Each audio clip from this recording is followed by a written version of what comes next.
Thank you, Honorable Speaker, for the opportunity to speak about this topic that I'm extremely passionate about.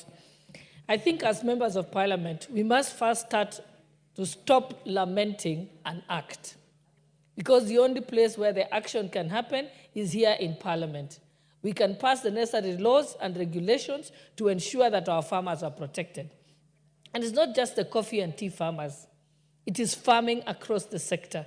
If you look at our history from the time of independence, the whole entire farming industry has been on a decline consistently. There is no time that it's been on an up climb. And you ask yourselves as Kenyans that you see tea in Europe that's called English tea, yet there isn't a single plantation of tea in Europe or England. That English tea is Kenyan tea. You go around the whole of America and Europe too, you find Starbucks selling coffee, yet they don't have a single plantation of coffee. There is something wrong with us as a country. The education that has been invested by government hasn't helped us, because we should have changed that trajectory at that time. We must, and I'm asking the agriculture chairperson, you must spearhead this if you truly want to be worth that seat that you are given by Kenyans.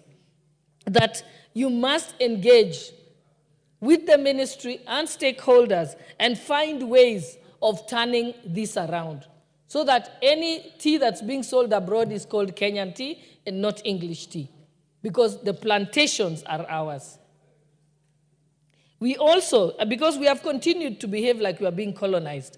Yes, during colonial times, that was okay, because during colonial times, they were growing the tea here and taking it to their country and calling it English tea because we are a British protectorate.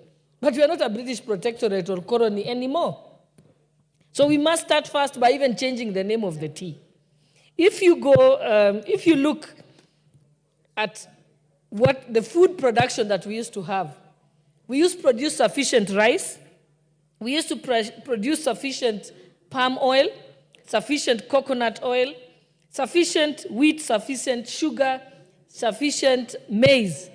But today, we are net importers of all those crops that we are capable of growing. So I think we must interrogate ourselves, and we must fault ourselves as members of Parliament.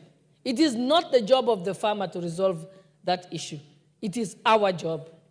We must tell ourselves, the counties, agriculture is devolved.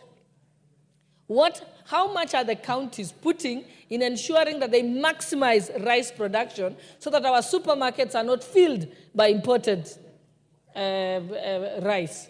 Our supermarkets are not filled with imported meat, imported edible oil, imported palm oil, and things that we are capable of producing.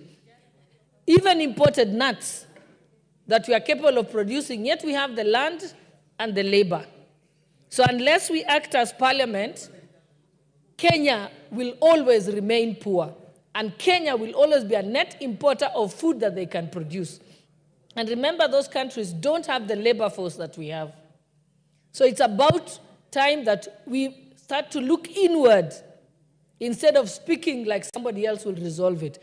When I hear about a simple problem, like the tea is taken to a selling point, and the person who determines the quality of the tea is a third party, how difficult is it for the counties to make sure that they have an independent body, not the broker and the purchaser of the tea, to just be able to measure the quality? That doesn't take a lot of equipment and doesn't cost a lot. It is a failure of ourselves, of the leaders of this country. And with that, Honorable Speaker, I thank you. The member for Bobasi. Thank you, Mr. Speaker. I stand to second the motion as brought about, the petition as brought about by the petitioner regarding tea growing, and particularly the disparity in the tea bonuses in the various regions. I speak as a